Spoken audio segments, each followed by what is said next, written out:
Terima kasih Safinas, kembali lagi bersama saya Tasya Natalia dalam segmen Fundamental Pandit atau Fundit CNBC Indonesia. Nah, pada sore hari ini kita akan membahas salah satu emiten consumer good yakni Indofood Sukses Makmur atau kode sahamnya INDF. Ini holding ya yang menaungi mie instan Indomie, kemudian Bogasari dan juga minyak kelapa sawit. Nah, beberapa akhir ini saham Indofood ini pergerakannya masih cenderung lambat ya atau belum kemana-mana. Ini kontras dengan pergerakan anak usahanya ICBP yang sudah menguat sekitar 8%-an secara year to date.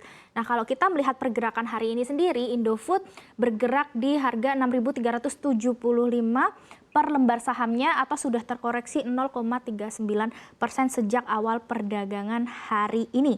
Dan kalau kita menilai secara historis selama 6 bulan ini juga INDF masih terkoreksi sekitar 9%-an dan juga secara year to date masih sekitar terkoreksi 1%-an. Jadi bisa kita bilang pergerakannya masih sideways atau belum kemana-mana. Nah, sebenarnya apa yang melandasi pergerakan INDF ini cenderung laggard dibandingkan dengan anak usahanya?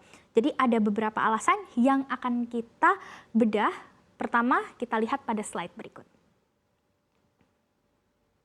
Nah, di sini kita bisa bedah pertama alasan yang melandasi kenapa INDF ini masih sulit bergerak adalah dari tekanan pelemahan rupiah yang membuat ongkos pinjaman ini melonjak ya. Karena pelemahan rupiah ini berhubungan sekali dengan obligasi INDF yang berdenominasi dolar. Nah, di sini bisa kita lihat bahwa ada beberapa obligasi ya yang akan jatuh tempo. Ini hitungannya utang jangka panjang ada 2031 sampai dengan 2052. Dan di sini kita bisa melihat bahwa nilainya cukup besar ya. Ini dalam jutaan, berarti untuk yang jatuh tempo 2031 ada di 17,85 triliun, kemudian 9,31 triliun. Ini juga sama 9,31 triliun, hanya berbeda jatuh tempo 2032 dan 2051. Kemudian terakhir 2052 sebesar 6,21 triliun rupiah. Nah, jika ini diakumulasi, ini akan mendapatkan nilai 42,42 triliun. Ini data per 9 bulan pertama tahun 2023 ya. Jadi kalau kita hitung lagi dari porsi 42 triliunan, ini setara dengan 47% dari total liabilitas INDF sebesar 89 triliunan. Jumlah ini cukup besar ya. Jadi dengan utang obligasi berdenominasi Amerika Serikat atau dolar ya, ketika rupiah melemah, ini tentu akan memberikan ongkos pinjaman lebih karena perusahaan akan mengalami kerugian dari nilai tukar kurs begitu. Nah, kalau kita melihat secara historis ya, memang beberapa akhir ini rupiah sudah mulai menguat, tapi kalau secara year to date rupiah masih melemah sekitar 1,23%. Bahkan di Januari lalu sempat melemah ke area 15.800-an. Jadi kita perlu mencermati bahwa pelemahan rupiah ini masih menjadi tekanan bagi gerak saham INDF untuk berbalik menguat. Nah, selanjutnya ada lagi tekanan terhadap segmen bisnis CPO dan juga tepung-tepungan yang masih menghambat pergerakan ya, karena ada beberapa alasan. Kita lihat pada slide berikut.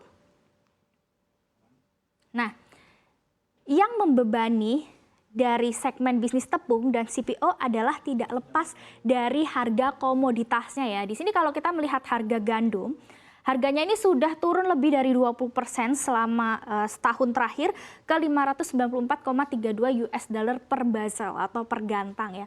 Kemudian kalau kita lihat harga CPO juga selama setahun terakhir ini pergerakannya belum kemana-mana. Atau bisa kita bilang pergerakannya sideways ya, ke 3.865 ringgit Malaysia per ton ya. Dan kalau kita berbicara tentang harga CPO atau minyak sawit, ini kan ada substitusinya ya. Substitusinya itu bisa di minyak bunga matahari, ada juga minyak canola, ada juga minyak kedelai. Dan kalau kita melihat substitusinya ya, di sini ada harga kedelai dan juga harga sunflower oil atau bunga matahari selama year on year atau setahun terakhir ini harganya juga sudah terkoreksi lebih dari 20%, yang artinya harga soybean, kemudian sunflower oil ini lebih murah dibandingkan dengan CPO. Jadi minat konsumen ini cenderung beralih ke harga yang lebih murah ya. Jadi prospek CPO akhir-akhir ini masih cenderung ya belum kemana-mana. Inilah yang mempengaruhi INDF. Lantas bagaimana ke pendapatannya ya? Kita bisa melihat pengaruhnya secara langsung pada slide berikut. Nah, bisa kita lihat ya bahwa dalam pendapatan ini kita membandingkan data dari September 2023 dan September tahun sebelumnya ya atau 2022, bahwa di sini untuk Bogasari ini tepung, kemudian agribisnis ini yang berhubungan dengan CPO, pertumbuhannya ini cenderung terkoreksi ya. Jadi inline dengan tadi, penurunan harga komoditas ini akan berdampak pada ASP atau average selling price, di mana harga jualnya juga akan cenderung turun, yang berdampak pada pendapatan jadi terkoreksi begitu. Walau begitu di sini masih ada pertumbuhan yang cukup positif dari beberapa lini bisnis yang lain ya, di mana untuk CBP atau yang berhubungan dengan anak usahanya, Indofood CBP Sukses Makmur, ICBP yang menjual mie instan, ini masih bertumbuh, kemudian masih ada dari segmen distribusi juga. Jadi secara tahunan sampai dengan September ini masih ada pertumbuhan pendapatan sekitar 3,79% menjadi 83,88 triliun. Nah, jadi bisa kita bilang ya sebenarnya walaupun masih ada beberapa tekanan yang menghambat, tapi ada satu sisi yang menarik juga ya dari pendapatan yang masih menguat, walaupun untuk Bogasari dan agribisnis ini yang perlu kita cermati ke depan, karena dari tepung-tepungan dan CPO ini sepertinya masih akan terhambat dari harga komoditasnya. Nah, kita akan bahas di slide berikutnya.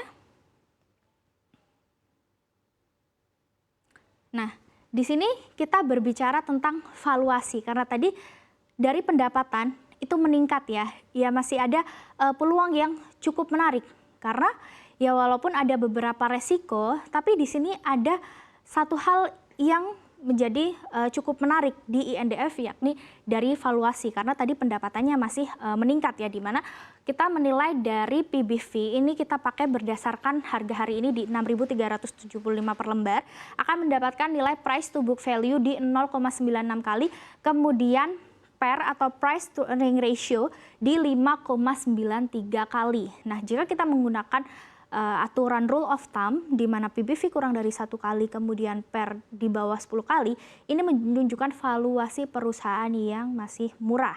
Nah, valuasi murah ini menjadi satu upside ya, agar harga saham ini bisa menguat ke depan. Tapi tetap kita pahami juga bahwa valuasi murah belum tentu akan langsung terapresiasi oleh harga saham. Tapi ada juga satu hal yang menarik jika valuasi murah ini disertai dengan profitabilitas yang masih solid. Nah, kita lihat bagaimana profitabilitas dari INDF ini. Kita lihat pada slide berikutnya. Nah, di sini bisa kita lihat profitabilitas berdasarkan pendapatan dan juga laba bersih perusahaan. Ini kita menggunakan data per September ya. Jadi kita melihat data historis selama 5 tahun terakhir sejak 2019. Di sini terlihat bahwa pendapatan dan laba bersih perusahaan ini selalu meningkat. Pendapatan pada September 2019 mencapai 76,49 triliun, kemudian melonjak hingga 113,89 triliun pada September 2023.